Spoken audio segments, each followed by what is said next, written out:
If you're thinking that Child's Play Cold & Tea possibly be based on a true story, considering it is about a killer children's toy and all, you'd only be partially right about that. While there never has been a documented case about a toy coming to life and going on a murderous rampage, the tale of Chucky was in fact inspired by a real-life doll named Robert, whose creepiness is quite frankly not even matched by the Annabelle doll from The Conjuring. Decked out like an American naval officer, and clutching a stuffed lion, Robert, who is oftentimes referred to as Robert the Haunted Doll, is a one-of-a-kind doll that was once owned by a Florida painter named Robert Eugene Otto, thus the name, Robert. According to the stories, Eugene, as he was often called, was given the doll as a child by an abused female servant that tended to his parents' house, who just so happened to be well-versed in the art of voodoo. Legends suggest that the girl possessed the 3-foot-tall doll as a way to get back at the Otto family, and it was young Eugene who would experience the brunt of the doll's wrath. Much like Chucky, Robert is said to have the ability to speak, and Eugene's parents would often hear him having conversations with the doll, up in his bedroom.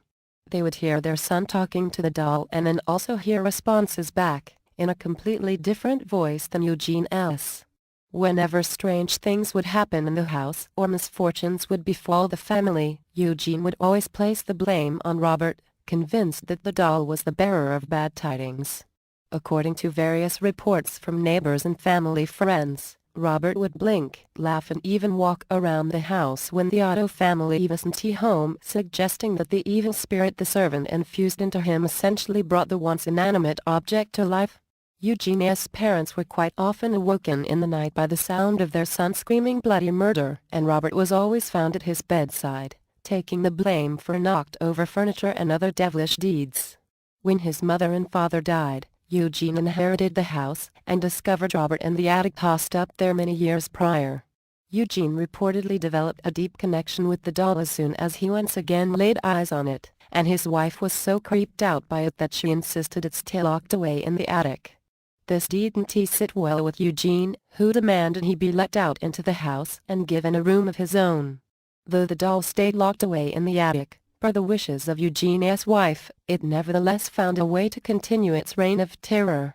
Visitors to the house would hear footsteps in the attic and strange laughter coming from up there, and Eugene found the doll several times sitting in a rocking chair in the house, even after he made sure that it was locked up in the attic. Eugene passed away in 1974, and a new family moved into the house.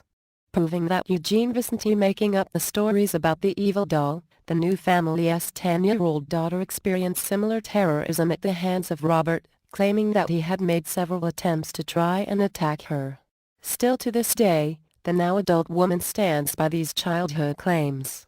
Over 100 years after being gifted to Eugene Otto, Robert the Haunted Doll now calls the Key West Martello Museum home, where he is visited by tourists who are captivated by his frightening story.